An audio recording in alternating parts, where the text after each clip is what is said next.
अब students next topic है हमारा पैरेलल इकोनॉमी क्या है।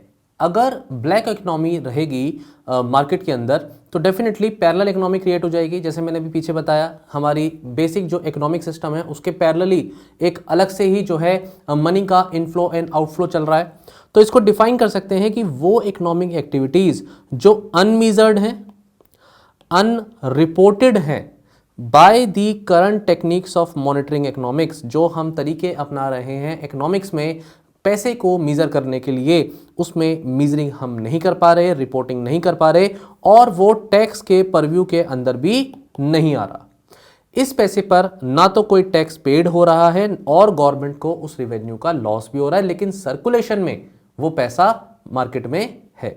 तो इसे आप डिफाइन करेंगे एज पैरेलल इकोनॉमी।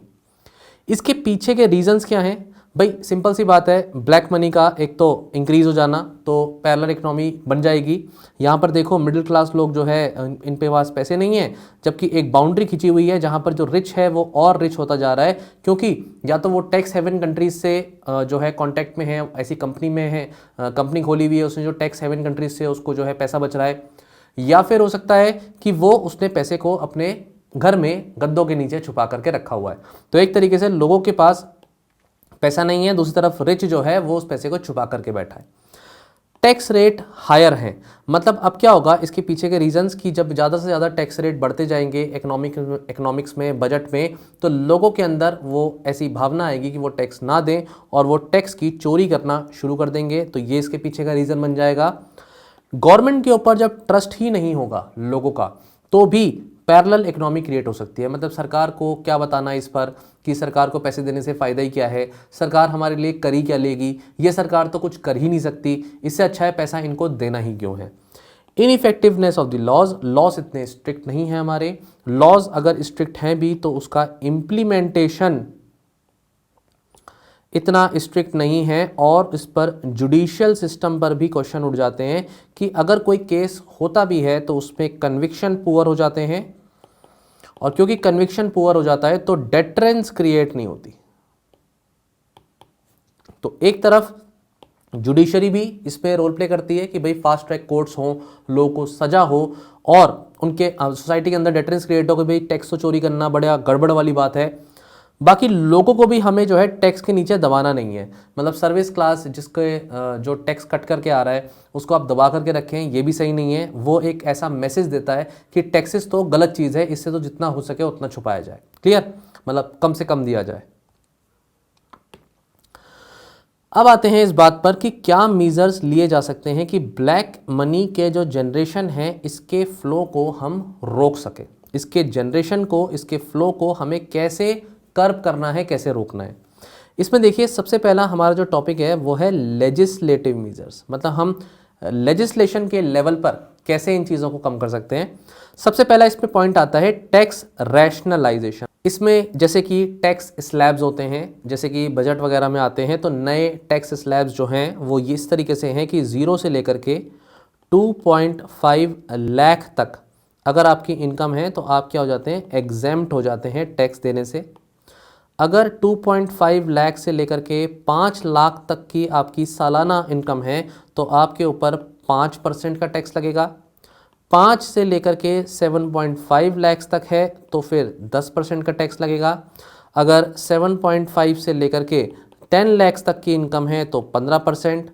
10 से लेकर के अगर 12.5 तक की आपकी इनकम है, 12.5 लाख पर ईयर, तो आप पर लगेगा 20% का टैक्स। और 12.5 से लेकर के अगर 15 लाख तक की इनकम है तो आपके ऊपर 25%। एंड मोर देन अगर 15 लाख से ज़्यादा इनकम है आपकी तो सीधे 30% का टैक्स हो जाता है। इसके अलावा सरकार सरचार्ज लेती है, किसी तरीके के लग्जूरियस आइटम्स होते हैं उन पर टैक्सेशन ज़्यादा होता है, तो इसमें हमारी सरकार ने जीएसटी सिस्टम को इंट्रोड्यूस किया है। जो जीएसटी सिस्टम है इसमें टैक्स के स्लैब्स हैं अलग अलग, बिजनेस के ऊपर अलग अलग तरीके के लोग बिजनेस करते हैं तो उसके ऊपर अलग अलग तरीके का टैक्स है, जिसमें लग्जरीज आइटम्स के ऊपर 18%, उससे भी ज़्यादा जो है टैक्स बनता है, 18% जनरली टैक्स होता है। तो ये चीज़ें सरकार कर रही है। और टैक्स रैशनलाइजेशन से क्या होता है कि सब लोगों के ऊपर एक जैसा टैक्स नहीं लगता। अगर इनकम कम है तो टैक्स कम है, इनकम ज़्यादा है तो टैक्स ज़्यादा है। इस चीज़ से कम सरकार लोगों के ऊपर टैक्स का बर्डन महसूस ना हो, उस चीज़ पर अपना रोल प्ले कर पाती है। देन आता है वॉलंटरी डिस्क्लोजर स्कीम। इसमें क्या है, नाम से क्लियर हो रहा है कि सरकार कहती है कि भाई आओ अपनी इनकम को बताओ। अगर आपने पहले अपनी इनकम को कम बताया है तो कोई बात नहीं, आप जो पेनल्टी बनती है उसको पेनल्टी को माफ़ कर दिया जाएगा और जितना टैक्स बचता है उतना टैक्स आप दे दीजिए। ऐसी स्कीम्स हैं जिसमें एक एग्जाम्पल मैं आपको दूंगा। स्कीम का नाम है सबका विश्वास स्कीम। ये स्कीम 2019 के बजट में आती है और ये किसी भी तरीके के जो डिस्प्यूट्स चल रहे हैं ना, सरकार के जो भी डिस्प्यूट्स चल रहे हैं सर्विस टैक्स को लेकर के या फिर सेंट्रल एक्साइज टैक्स को लेकर के, तो सरकार कह रही है भाई डिस्प्यूट में क्यों जाना, लिटिगेशन में क्यों जाना, हम भी पैसा वापस ले लेते हैं, पेनल्टीज़ वगैरह थोड़ी कम कर देंगे और जो टैक्स बनता है उतना भरो और अपना केस को रिजॉल्व करो। तो इससे सरकार कोशिश कर रही है कि जो है जितना रेवेन्यू हो सके कलेक्ट किया जाए और अननेसेसरी के लिटिगेशन से सरकार भी बाहर निकले, क्योंकि उसमें भी खर्चा ही हो रहा है सरकार का। लेकिन ऐसी स्कीम्स जब आती हैं तो उसको डिस्करेज भी किया जाता है, क्योंकि उन लोगों की क्या गलती जो सही समय पे अपना टैक्स भर रहे हैं। अगर आप ऐसी स्कीम लेकर के आ रहे हो तो ये तो फिर आप डिस्करेज कर रहे हो लोगों को कि आप वो लोग गलत हैं, इसमें तो वो बेवकूफ़ बन गए, बुद्धू बन गए जो टाइम पे टैक्स भरते हैं। सरकार बाद में ऐसी स्कीम लेके आती है और फिर लोगों को फिर वही फायदा हो जाता है। तो दिस इज़ नॉट राइट। तो इसको तो डेफिनेटली सरकार को डिस्करेज करना चाहिए, बल्कि ज़्यादा से ज़्यादा हैवी पेनल्टी लेनी चाहिए, क्योंकि उन लोगों की रिस्पेक्ट करनी बहुत ज़रूरी है जो टाइम पर टैक्सेस भरते हैं। अगर हम prevention of money laundering act के बारे में बात करें तो ये मैं ऑलरेडी आपको, क्योंकि इसके प्रोविजंस पढ़ा चुका हूं, तो इसको हम दोबारा डिटेल में डिस्कस नहीं करेंगे। Watch the video of money laundering, वहां पढ़ाया गया है ये। बेनामी ट्रांजैक्शन प्रोहिबिशन एक्ट, इसमें मैंने आपको बताया था कि बेनामी प्रॉपर्टी वो होती है जिसमें जो प्रॉपर्टी जिसके पास होती है वो जो दूसरा पर्सन होता है वो उस पर्सन को पैसे देता है या फिर इसके नाम पर झूठ मूठ प्रॉपर्टी को खरीद लेता है। पेपर पर ये पर्टिकुलर पर्सन इस प्रॉपर्टी का मालिक होता है, लेकिन रियलिटी में इसका ओनर जो होता है वो कोई और पर्सन ही उस पर काम कर रहा होता है। तो ऐसी जो प्रॉपर्टी होती है उसे हम कहते हैं बेनामी प्रॉपर्टी। बेनामी ट्रांजैक्शन प्रोहिबिशन एक्ट आता है 1988 का, और इस पर्टिकुलर एक्ट में एम्पावर किया जाता है गवर्नमेंट को कि वो रिकवर करे द बेनामी प्रॉपर्टी। बेनामी प्रॉपर्टी को वो गवर्नमेंट क्या करे, रिकवर करे विदाउट पेइंग एनी कंसेशंस।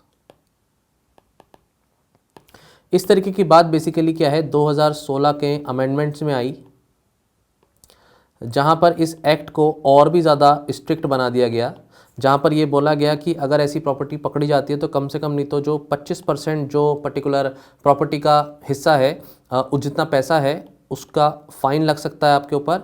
1 साल से लेके 7 साल की आपको जो है जेल हो सकती है, सज़ा हो सकती है, या दोनों बातें हो सकती हैं। तो इस स्ट्रिक्ट एक्ट को हमने और भी ज़्यादा क्या बनाया है, स्ट्रिक्ट बना दिया है। नेक्स्ट पॉइंट आता है कि भाई लोकपाल या फिर लोकायुक्त एक्ट जो 2019 का आया, इस पर्टिकुलर एक्ट में सरकार की तरफ से क्या कोशिश है, सरकार की तरफ से इस एक्ट में ये कोशिश है टू रिड्यूस, ये एक्ट आया ही क्यों है, टू रिड्यूस करप्शन। और जब करप्शन को कम कर देंगे हम सरकारी विभागों में तो ये ब्लैक मनी को क्या कर देगा, कम कर देगा। इसमें फिर इस पर्टिकुलर एक्ट को आप डिटेल में पॉलिटी में पढ़ते हैं, पेपर 2 में पढ़ते हैं अपने, जहाँ पर एक लोकपाल लोकायुक्त जो ओम्बड्समैन के जिसे हम कहते हैं, जो शिकायतें दर्ज करी जाती हैं सरकारी जो पर्टिकुलर लोग होते हैं जो ब्राइबरी के केसेस होते हैं उसमें शिकायत दर्ज करी जाती है, लोगों के ग्रीवेंसेस दर्ज करे जाते हैं, तो इस पर एक्शन या इन्वेस्टिगेशन ये ऑर्गेनाइजेशन ये लोकपाल करता है। ठीक है, डिटेल में इस पर नहीं जाएंगे। अगेन ये एक पॉइंट बनेगा, यहां पर ये सिर्फ एक पॉइंट बनेगा, जबकि पेपर 2 में आप इस पर सिंगल लोन क्वेश्चन भी एक्सपेक्ट कर सकते हैं। तो ठीक से पढ़िएगा इसको, टॉपिक को, कोई भी टॉपिक है उसको डिटेल में पढ़िए, ऐसे शॉर्ट में मत छोड़िए। इसके बाद स्टूडेंट्स मैं पढ़ाऊंगा आपको गैर जनरल एंटी अवॉइडेंस रूल। तो ये क्या है रूल्स, जल्दी से देखिए। ये टैक्स अवॉइडेंस किसी भी तरीके का अगर हो रहा है जो भी एरिया ऑफ कंसर्न है वर्ल्ड में, तो कुछ रूल्स एंड फ्रेमवर्क हैं ये फ्रेमवर्क बताते हैं कि मिनिमाइज करना है हमें अवॉइडेंस ऑफ द टैक्स को। इसमें जो पर्टिकुलर रूल्स हैं ये इनेक्टेड होते हैं ताकि चेक लगाया जा सके किसी भी तरीके के टैक्स अवॉइडेंस को। इसमें 2-3 बातें और हैं, जैसे कि ये पर्टिकुलर जो गैर के जो रूल्स हैं ये इफ़ेक्ट में आते हैं 1 अप्रैल 2017 में, और ये प्रिवेंट करता है, जैसे कि मैंने बताया, प्रिवेंट कंपनीज फ्रॉम राउटिंग, जो वो मनी के ट्रांजैक्शंस को जो राउट कर रहे हैं इधर से उधर, transactions, routing transactions through other countries to avoid taxes. तो ये बात आप इसमें लिख करके आइए एग्जाम में कि जब भी कंपनीज जो हैं ट्रांजैक्शंस को रूट करने की कोशिश करती है दूसरी कंट्री के थ्रू, इस चीज़ को ये क्या करता है, प्रिवेंट करता है, प्रोटेक्ट करता है। ये एक तरीके के प्रोविजंस हैं, आप इसमें लिखिए ये प्रोविजंस इसके अंदर होते हैं to prevent misuse of policies of other countries. India के रिस्पेक्ट में जो चीज़ें हैं मैं जल्दी से आपको बता देता हूँ। जैसे कि हमारा जो इनकम टैक्स डिपार्टमेंट है उसको एक पावर दी गई है, ऑफिसर्स को ये पावर दी गई है कि जो भी टैक्स बेनिफिट्स मिलते हैं, अगर मान लीजिए वो किसी तरीके की ट्रांजैक्शंस को देखते हैं कि ये ट्रांजैक्शंस जो है टैक्स अवॉइडेंस के लिए करी जा रही हैं, तो जो भी टैक्स बेनिफिट्स मिलने होंगे उस कंपनी को वो टैक्स बेनिफिट से डिनाई कर दिया जाएगा। इनफैक्ट इसमें और भी कुछ चीज़ें हैं कि मतलब टैक्स ऑफिसर्स को इतनी पावर है कि एक बार अगर उस ऑफिसर ने इस पर्टिकुलर केस को रिपोर्ट कर दिया और डिसीजन ले लिया तो वो 1 टाइम डिसीजन होगा और उसमें किसी भी तरीके के केस की रीओपनिंग की कोई गुंजाइश ही नहीं है। इसमें यह भी बोला गया है कि 3 करोड़ रुपए के ट्रांजैक्शंस को, मिनिमम ट्रांजैक्शंस को, मिनिमम अमाउंट को अगर इससे ऊपर की ट्रांजैक्शंस हो रही है तो ऑफिशियल्स उसमें डिसीजन ले सकते हैं इंडिपेंडेंटली कि ये ट्रांजैक्शन जो है उन्हें लग रहा है टैक्स अवॉइडेंस के लिए तो नहीं की जा रही। अगर ऐसा है तो उन्होंने अगर उस पर रिपोर्ट कर दिया है तो फिर कोई टैक्स बेनिफिट नहीं मिलेगा, पहली बात, और इस केस को भी दोबारा रीओपन नहीं करेंगे। तो ये बहुत अच्छी बात है, लेकिन इसमें एक्सप्लिसिट पावर्स भी मिल जाती हैं इस तरीके के ऑफिशियल्स को, फिर ब्राइबरी के चांसेस हो सकते हैं। तो फिर हमें ज़रूरत है कि हम ऐसा एक सिस्टम क्रिएट करें जो कि ऑलरेडी सिस्टम ऐसा है कि जहां पर जो इस तरीके के ऑफिसर्स जो एलोकेट होते हैं केसेस में वो रैंडमली सिलेक्ट होते हैं और फिर जो फिजिकल जो मिलना होता है पर्टिकुलर पार्टी के साथ ऑफिसर का वो नहीं है, और ट्रांसपेरेंसी इसमें इतनी ज़्यादा है कि सब कुछ पोर्टल पे होता है। तो ये एक अच्छी चीज़ है। तो गार के बारे में क्या है कि आप इसको डिटेल में इकोनॉमिक्स में पढ़ते हैं, यहाँ पर मैंने शॉर्ट में बता दिया, जितना एग्जाम में लिखना है मतलब उतना मैंने आपको बता दिया है, ठीक है। इसके साथ साथ आपका आता है black money, undisclosed foreign income and assets and imposition of tax act of 2015। इस एक्ट में होता क्या है कि अपने आप में ये 1 टाइम अपॉर्चुनिटी देता है, opportunity to Indians particularly to provide information, कि वो इस तरीके की इंफॉर्मेशन अपनी प्रोवाइड कर दें about any kind of undisclosed foreign assets. मतलब आप खुद ही सामने आ जाओ और अपने फॉरेन एसेट्स को डिस्क्लोज कर दो, हम आपको क्या करेंगे, किसी भी तरीके का जो यहाँ पर पेनल्टीज़ वगैरह हैं अगेन नहीं लगाएंगे। और इसमें सरकार ने बोला कि एक टाइम लिमिट सेट करी थी कि यहाँ तक अगर आप बता दोगे तो पेनल्टी नहीं है, लेकिन उसके बाद पकड़े गए तो बहुत हैवी पेनल्टी होगी। तो डेफिनेटली ये चीज़ें करनी ज़रूरी हैं ताकि लोग जो चाहते हैं सामने आना लेकिन डरते हैं कि उनके ऊपर कुछ केसेस लग जाएंगे, उनकी बदनामी होगी, कम से कम एक अच्छे बच्चे की तरह आकर के बता दें कि हाँ जी हमारा अकाउंट है और हम डिस्क्लोज कर रहे हैं, आप सरकार से रिक्वेस्ट है कि हम पे केस वेस ना लगाएं, हम पे पेनल्टी ना लगाएं, और जो बनता है टैक्स वो हम दे देंगे। तो ये एक अच्छी बात भी है, लेकिन फिर टाइम एंड अगेन सरकार अगर इसे बार बार इंप्लीमेंट करेगी तो ये सही नहीं है। वैसे 2015 में इस तरीके का एक एक्ट आया था, ठीक है, सरकार की तरफ से कोशिश थी। इंस्टीट्यूशनल मीजर्स, इंस्टीट्यूशन के लेवल पर अगर हम डिस्कस करें तो इसमें एक एग्जांपल मैं दूंगा central board of direct taxes के बारे में। ये एक पर्टिकुलर डेडिकेटेड एजेंसी है स्टूडेंट्स, और ये वर्क करती है अंडर मिनिस्ट्री ऑफ फाइनेंस। ये गाइडलाइंस देती है, अपनी गाइडलाइंस इशू करती है regarding the applicability of the collection of the deductions of the tax of the source and 1961 income tax के तहत ये ऐसा करती है। स्टूडेंट्स, ये पर्टिकुलर जो ऑर्गेनाइजेशन है central board of direct taxes, ये अपहोल्ड करती है, uphold taxation rules related to direct taxes in India and primarily it deals with black money.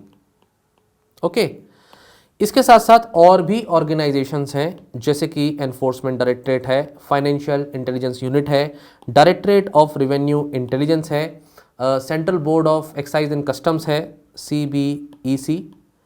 तो स्टूडेंट्स क्या है कि इन सब के बारे में और कुछ और भी ऑर्गेनाइजेशंस हैं, इनके बारे में मैंने पिछली वीडियो में मनी लॉन्ड्रिंग की वीडियो में पढ़ाया हुआ है, वहाँ जाइए उस वीडियो को देखिए, बहुत अच्छे से मैंने डिटेल में सारे टॉपिक्स को शॉर्ट में बता दिया है। एक ऑर्गेनाइजेशन जो मैंने नहीं बताई थी, जैसे CBI में पढ़ा चुका हूँ, वहाँ पर NIA हम टेररिज्म टॉपिक में देख चुके हैं। जैसे एक ऑर्गेनाइजेशन है that is SFIO, serious fraud investigation office. इस पर्टिकुलर ऑर्गेनाइजेशन में हम बोलेंगे कि जो भी फ्रॉड इन्वेस्टिगेशन है,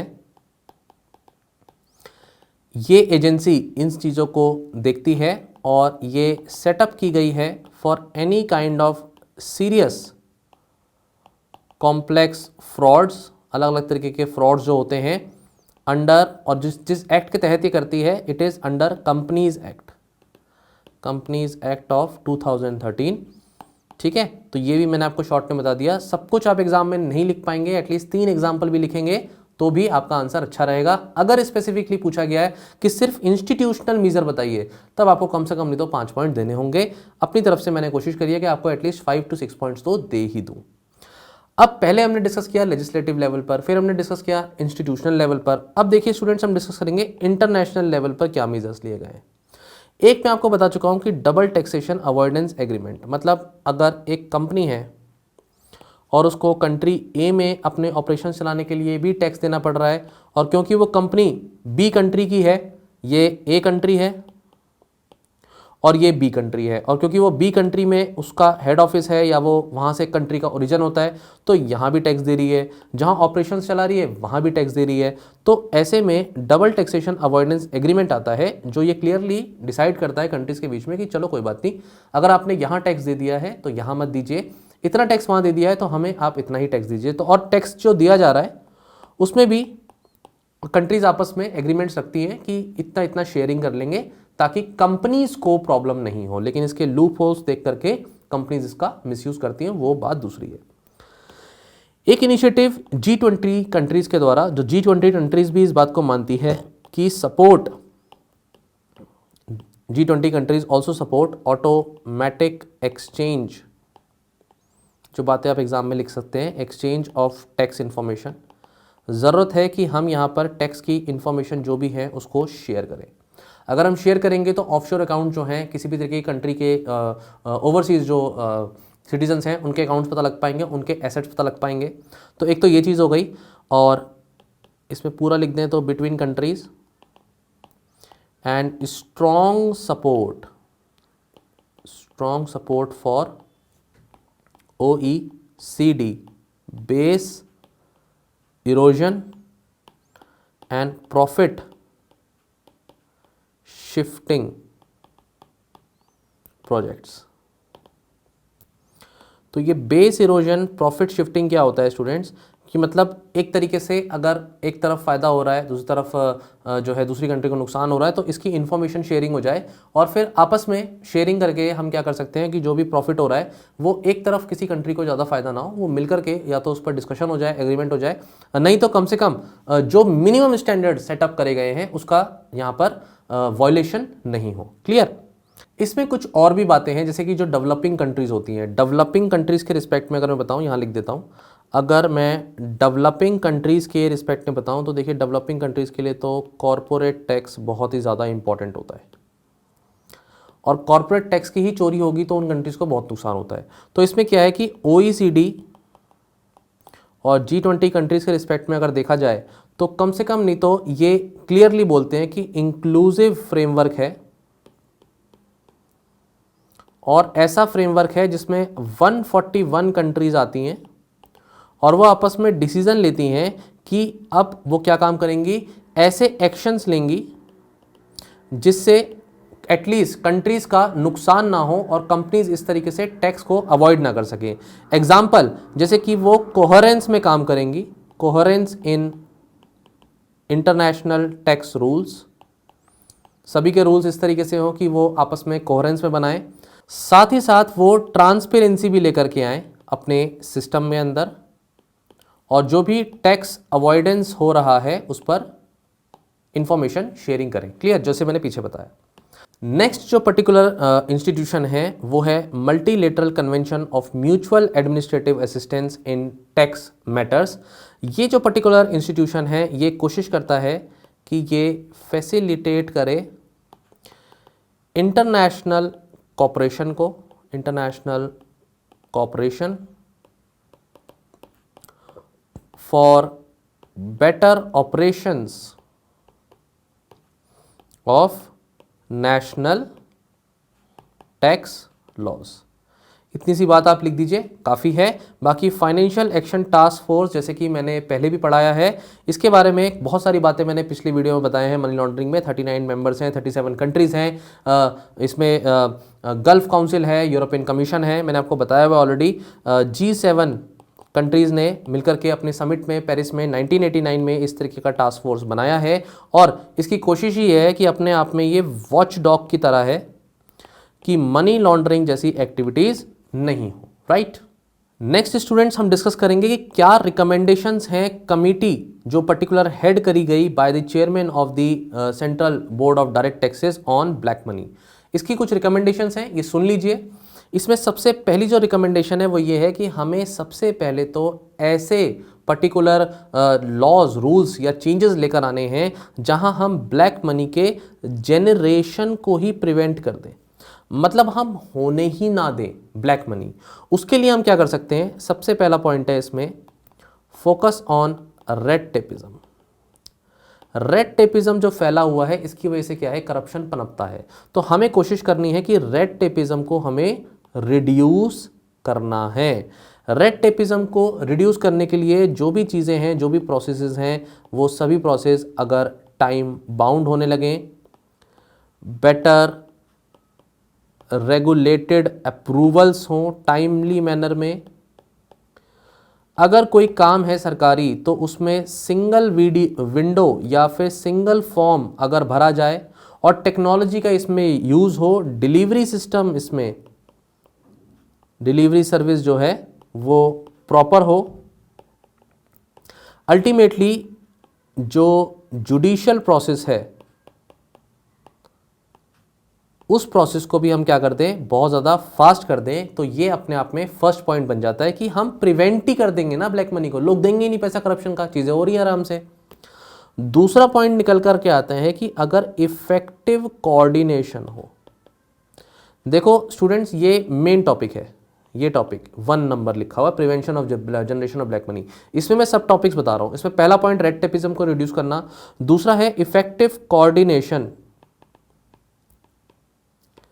किस रिस्पेक्ट में इफेक्टिव कोऑर्डिनेशन हमें चाहिए, ये इफेक्टिव कोऑर्डिनेशन होना चाहिए sharing of real time information और डाटा, और अंडर FCRA रूल्स जो होते हैं, जिसे हम क्या कहते हैं, फॉरेन कॉन्ट्रीब्यूशंस जो पर्टिकुलर होते हैं, बाहर से NGOs वगैरह जो पैसे लेती हैं, फॉरेन कॉन्ट्रीब्यूशंस होते हैं, उसको रेगुलेशन एक्ट, ये FCRA एक्ट है 2010 का। ठीक है, ये जो FCRA एक्ट है वो इसी बारे में है स्टूडेंट्स की जो भी बाहर से कॉन्ट्रीब्यूशंस हो रहे हैं, जो भी NGOs वगैरह पैसा ले रही है, उस पर चेक लगाया जाए। एक्चुअली हुआ क्या था कि इसमें अमेंडमेंट्स हुए थे। ये अमेंडमेंट्स 2020 के हैं। इसके बारे में मैं लिख देता हूं। जैसे कि इसमें सबसे पहला अमेंडमेंट ये हुआ था कि जो पब्लिक सर्वेंट है, it bars public servant from receiving foreign contribution, मतलब अगर कोई सर्विस ये जो पब्लिक सर्वेंट है अगर वो पैसे बाहर से लेता है फॉरेन कंट्रीब्यूशन से, तो ये तो बाहर है, मतलब होगा ही नहीं। दूसरा पॉइंट इसमें ये है कि आधार नंबर इसमें मैंडेटरी है,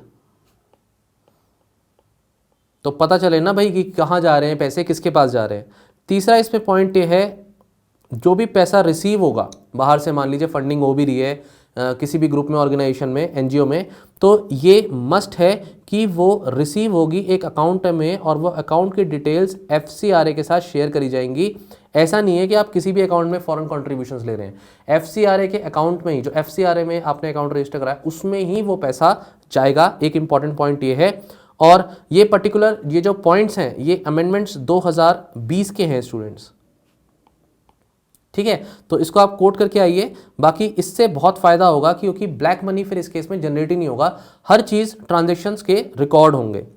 तीसरा पॉइंट आप इसमें लिख सकते हैं, effective allocation of natural resources. आपको पता होगा कि कोल वगैरह होते हैं, उसके ब्लॉक्स होते हैं, उसके ऑक्शंस वगैरह होते हैं, तो अगर उसमें ट्रांसपेरेंसी होंगी तो फिर ब्लैक मनी का जनरेशन होने का सवाल ही नहीं उठता। उसके सब जो रिकॉर्ड्स वगैरह हैं वो प्रॉपर मेंटेन्ड होने चाहिए। एक तरीके का ग्रीवेंस रिड्रेसल मैकेनिज्म होना चाहिए, जहां पर अगर किसी की शिकायत भी है तो वो उसको दर्ज कर सके। ऐसे करके हम प्रिवेंट कर पाएंगे generation of the black money को। दूसरा पॉइंट आता है कि अगर मान लीजिए ब्लैक मनी है तो हम डिस्करेज कर दें उसके यूज को, ये सेकंड पॉइंट है। इसमें जो सबसे पहला पॉइंट निकल के आता है कि अगर किसी तरीके से लिमिट लगा दी जाए, लिमिट ऑन कैश होल्डिंग्स, ठीक है, जो भी पैसा जाए इधर से उधर वो जन धन अकाउंट लोगों के खुलवा दिया जाए, ताकि जो पर्टिकुलर कैश ट्रांजैक्शंस हो रहे हैं उसको लिमिट करा जाए। सरकार भी जो पैसा दे वो डायरेक्टली लोगों के अकाउंट में जाए, बीच में करप्शन का स्कोप मिनिमाइज हो जाए। इसके साथ साथ जो एटीएम से हम पैसे को विड्रॉल करते हैं उस पर भी हम क्या लगा दें, चेक लगा दें, मिनिमम प्रिस्क्राइब्ड लिमिट लगा दें, ठीक है। तो ये पर्टिकुलर कुछ चीज़ें हैं जो सरकार ने कोशिश करी है टाइम एंड अगेन कि ban on cash deals above 3 lakh, 3 lakh से ऊपर कैश डील कोई नहीं मानी जाएगी। 15 लाख की लिमिट लगा दी है कैश होल्डिंग पर to curb illegal wealth in the country.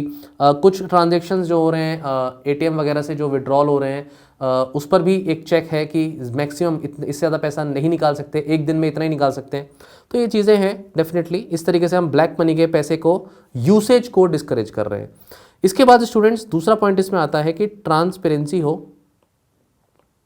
Transparency in immovable property के रिस्पेक्ट में जो ट्रांजैक्शन आई, मतलब आप जो है पर्टिकुलर एक तरीके का प्रॉपर्टी समझ लीजिए और वो इधर इस स्टेट में है, इस सिटी में है, तो वो जो पर्टिकुलर प्रॉपर्टी है उसकी जो ट्रांजैक्शंस हो रही है उसमें क्या आ जाए, ट्रांसपेरेंसी आ जाए। एक तरीके से आप लैंड रिकॉर्ड्स को क्या कर सकते हैं, डिजिटलाइज करें मैक्सिमम, और इस तरीके से आप डिस्करेज कर पाएंगे कि उनका जो इनकम एस्टिमेट है वो प्रॉपर हो और वो बायस्ड नहीं हो या फिर इन्फ्लेटेड नहीं हो। तीसरा पॉइंट आता है uniformity in agriculture income tax. अब ये क्या है ना कि स्टेट अपना अपना जो है एग्रीकल्चर इनकम टैक्स लगाती है, कुछ स्टेट लगाती है, कुछ लगाती भी नहीं है और बहुत मिनिमल लगाती है। तो उस केस में क्या होता है, यूनिफॉर्म करने की इसको ज़रूरत है, ये यूनिफॉर्म नहीं है। इनफैक्ट अगर हम चाहें तो इसको कंप्यूटराइज्ड भी कर सकते हैं और इसमें प्रॉपर वेरिफिकेशन के भी हम क्लॉजेज लगा सकते हैं। इससे क्या होगा कि ब्लैक मनी का फिर इस तरीके से यूसेज कम हो जाएगा। दूसरा पॉइंट इसके यूसेज को डिस्करेज करना है। तीसरा पॉइंट आता है स्टूडेंट्स इसमें कि अगर हम अच्छे से डिटेक्ट कर पाए कि ब्लैक मनी एग्जैक्टली कितना है और कहाँ है, उस पर अब फोकस करना है। और इसमें सबसे पहला इजी पॉइंट क्या आता है, KYC norms, know your customer norms अगर पूरे हों तो अकाउंट्स, घोस्ट अकाउंट्स नहीं समझ में आएंगे, मतलब जो अकाउंट्स घोस्ट अकाउंट्स हैं वो सामने आ जाएंगे। जो पर्टिकुलर आधार कार्ड्स हैं वो प्रॉपर हमें अगर उसका ऑथेंटिकेशन हो प्रॉपर, या फिर पैन कार्ड के साथ रजिस्ट्रेशन हो अकाउंट्स का, ये सब क्लब कर दें हम, जो कि सरकार ऑलरेडी कर रही है, तो इस चीज़ें से हम डिटेक्ट कर सकते हैं ब्लैक मनी को। तो इसमें क्या करें, सबसे पहला पॉइंट आप जो एग्जाम में लिखे वो है एनफोर्समेंट ऑफ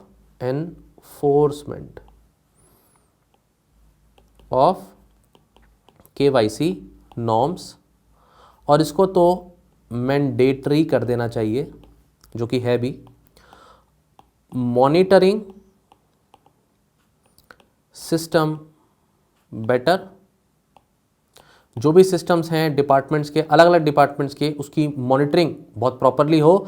अल्टीमेटली हमें साइंस एंड टेक्नोलॉजी का भी रोल करना चाहिए। मतलब हो सकता है कि ट्रांजैक्शंस आज की नहीं हो, 5 साल पुरानी हो, लेकिन अब इतनी ट्रांजैक्शंस होंगी, इतनी सारी ट्रांजैक्शंस में अपनी जिस ट्रांजैक्शन पे हमें शक है, जिस पर हमें डाउट है, वो ढूंढना बड़ा मुश्किल है। तो ऐसे में हम आर्टिफिशियल इंटेलिजेंस का रोल प्ले कर सकते हैं, या फिर बिग डाटा एनालिसिस जैसी टेक्नोलॉजीज़ को यहाँ पर इंस्टॉल कर सकते हैं, यूज़ कर सकते हैं, और अपना जो भी रिस्क है उसको मिनिमाइज़ कर सकते हैं। और उसके लिए हमें क्या करना चाहिए, सेटअप भी करना चाहिए एक तरीके का डायरेक्टरेट ऑफ रिस्क मैनेजमेंट। अगर इस तरीके का डायरेक्टरेट ऑफ रिस्क मैनेजमेंट आता है तो हम क्या कर सकते हैं, हम माइनिंग कर सकते हैं डाटा की, और उसमें से जो पर्टिकुलर ट्रांजैक्शन जिस पर हमें सस्पिशन है उसको निकाल सकते हैं। तो ऐसी साइंस एंड टेक्नोलॉजी का भी यूसेज हो सकता है। लास्ट पॉइंट है इन्फेक्टिव इन्वेस्टिगेशन हो और एडजुडिकेशन हो। अगर एक बार सामने आ गई हैं चीज़ें, पहली बात तो सामने लाने के लिए उसकी इन्वेस्टिगेशन प्रॉपर हो, और अगर चीज़ें सामने आ गई हैं तो उसका एडजुडिकेशन प्रॉपर हो। इसके लिए हमें क्या करना है, इसके लिए हमें सबसे पहली चीज़ जो करनी है, उसमें हमें मोर ऑटोनॉमी देनी है अपनी एजेंसीज को, ताकि वो पॉलिसीज़ को फॉर्मुलेटिंग दी पॉलिसीज़ बेटर हो पाए। एंड अल्टीमेटली सेकंड पॉइंट आप लिख सकते हैं कि इंटेलिजेंस शेयरिंग प्लेटफॉर्म हो, जहां पर जो ट्रांजैक्शंस हमें लग रहा है, जिन पर हमें शक है, वो किसी ना किसी तरीके से इंटर डिपार्टमेंटल और इंट्रा डिपार्टमेंटल इसमें इंफॉर्मेशन शेयरिंग का नेटवर्क हो, ताकि हम किसी भी तरीके के केसेस को, मान लीजिए कोई दूसरे तरीके का केस है, ड्रग का केस है, प्रोस्टिट्यूशन का केस है, मनी लॉन्ड्रिंग का केस है, हवाला ट्रांजैक्शंस है, कुछ भी है, तो उसमें ब्लैक मनी से रिलेटेड अगर कोई चीज़ें हैं जो उस केस में आ रही हैं, तो वो उसकी शेयरिंग अच्छे से हो जाए। Ultimately we also need to ensure कि ऑल इंडिया जुडिशियल सर्विसेज को भी हम यहाँ पर फोकस में लेकर के आएँ। ये एक एग्जाम्पल है, ज़रूरी नहीं आप इसको लिखें, बहुत इनडायरेक्ट एग्जाम्पल है, क्योंकि ऐसी जुडिशियल सर्विसेज होंगी तो जजेस की जो कमी है वो पूरी होगी, फास्ट ट्रैक कोर्ट्स होंगे, केस का डिस्पोजल जल्दी होगा, और फिर इसमें जो है ट्रांसपेरेंसी भी आएगी सिस्टम में। तो ये एक बहुत ही इनडायरेक्ट पॉइंट है, यू कैन कोट इट, ठीक है, क्योंकि एडजुडिकेशन की बात है तो लिखा जा सकता है। इस तरीके से आप क्या करेंगे, आप अपने आंसर को लिख सकते हैं, और इस कमेटी की रिकमेंडेशंस आपसे डायरेक्टली पूछी जा सकती हैं, so you can definitely quote them. बाकी जनरली भी आप इसका नाम लेकर के 4 पॉइंट्स में इसको, जो मैंने बातें डिटेल में बताई हैं, ये 15 नंबर का आंसर बनता है क्लियरली। अगर ये क्वेश्चन आता है कि मीजर्स को डिटेल में बताओ, लेकिन मान लीजिए वो नहीं भी पूछा गया, तो भी आप शॉर्ट में इन 4 बड़े पॉइंट्स को तो एटलीस्ट लिख ही सकते हैं। मतलब पॉइंट नंबर 1 प्रिवेंशन करना, point number 2 discourage the use, point number 3 effective detention, and 4th is effective investigation and adjudication. ये 4 पॉइंट तो लिख के ही आ सकते हो ना, क्लियर। तो एटलीस्ट इन बातों को तो क्लियरली याद रखना। अब आते हैं स्टूडेंट्स वे फॉरवर्ड पर। वे फॉरवर्ड में क्या है, सिंपल बातें हैं, जो पीछे हमने प्रॉब्लम्स देखी हैं उन्हीं को फोकस करना है कि भाई लेजिस्लेटिव लेवल पर हमें वर्क करने की ज़रूरत है। यहाँ पर हमें प्रिवेंट करना है ब्राइबरी को, सिटीजन के रिस्पेक्ट में रिड्रेसल मैकेनिज्म होना चाहिए। यहाँ पर ब्लैक मनी का जो ट्रांसफ़र हो रहा है फ्रॉम फॉरेन कंट्रीज़, उसमें हमें क्या करना है, चेक लगाने की ज़रूरत है। तो ये लेजिस्लेटिव मेजर्स की बात हो गई। दूसरा आ गई आपकी स्किल की। कैसी स्किल की बात हो रही है, यहाँ पर हमें ट्रेन करना है, ट्रेनिंग, कि हमारी जो मैन पावर है वो बेटर हो, चाहे हमें उन फ्रॉड्स को डिटेक्ट करना हो, चाहे एजेंसीज हों, ऑफिसर्स हों, इन्वेस्टिगेटिंग ऑफिसर्स हों, एडजुडिकेटिंग जजेस हों, ये इस तरह के केसेस को जो एडजुडिकेट करेंगे। ऐसे में स्किल की बहुत ज़रूरत है, तो उन्हें नए नए तरीके का पता होना चाहिए कि ब्लैक मनी कैसे जनरेट हो सकता है या उसको कर्व करना है, और रूल्स एंड पॉलिसीज इतनी स्ट्रांग हैं कि वो ब्राइबरी वगैरह ना करें, स्किल्ड हों, एथिकल हों, मॉरलिटी उनमें हो, ये सारी बातों का रोल आ जाता है यहाँ पर। तीसरा पॉइंट है, इलेक्शन में भी हमें, इलेक्शन के जो प्रोसेस होता है उसमें भी रिफॉर्म्स लाने की ज़रूरत है। अगेन ये पॉइंट आपका जीएस पेपर 2 में आप पढ़ते ही हैं, इलेक्शन रिफॉर्म्स और जो इलेक्शन कमीशन है उसको क्या क्या चीज़ें करने की ज़रूरत है। जैसे कि 2-3 पॉइंट्स यहाँ पर आप मेंशन करिए कि इलेक्शन कमीशन को बहुत ज़रूरत है कि उसको एम्पावर किया जाए कि वो कर्ब कर सके माल प्रैक्टिसेस जो भी हो रही हैं। और कहते हैं ना कि भाई इलेक्शन होता है तो मनी और पावर, ठीक है, मसल पावर और मनी पावर, ये 2 पावर ही चलती हैं। तो एटलीस्ट मनी पावर जिसमें ब्लैक मनी का अगर रोल है तो उसको कर्ब करने के लिए ये हमारा जो इलेक्शन कमीशन है उसको भी हम एम्पावर करें। बहुत ही छोटा सा पॉइंट है। देन टेक्नोलॉजिकली हमें एडवांसमेंट लाने की ज़रूरत है, क्योंकि ऐसे नए नए तरीक़ों से अगर हमें लड़ना है तो हमें नए नए तरीके के मेजर्स चाहिए ताकि हम ब्लैक मनी का यूसेज यहाँ पर मिनिमाइज़ कर सकें। इनफैक्ट इस तरीके की ब्लैक मनी जो सर्कुलेट हो रही है क्रिप्टो करेंसी की फॉर्म में या और भी तरीके की फॉर्म में, उसको फोकस करना है। तो artificial intelligence, big data analysis, ये मैंने बातें आपको ऑलरेडी बता दी हैं। तो इस तरीके से स्टूडेंट्स हम इस टॉपिक को यहाँ फिनिश करते हैं। इसमें हमने ब्लैक मनी के रिस्पेक्ट में जो जो पॉइंट्स बन सकते हैं, एग्जाम में क्वेश्चन पूछे जा सकते हैं, वो आपको पढ़ा दिए हैं। मनी लॉन्ड्रिंग और ब्लैक मनी के इस टॉपिक को एक साथ ही लेकर के पढ़िए। अलग अलग इंडिविजुअली क्वेश्चन आया तो बात अलग है, वैसे मैंने पूरा पढ़ा है डिटेल में, लेकिन दोनों को मिलाकर के ही आंसर लिखने की कोशिश करिए। ठीक है स्टूडेंट्स, आई होप ये टॉपिक आपको अब अच्छे से समझ में आ गए हैं। कोई भी क्वेश्चन आप इसके रिस्पेक्ट में अटेम्प्ट कर पाएंगे and you will not face any problems. Thank you so much students.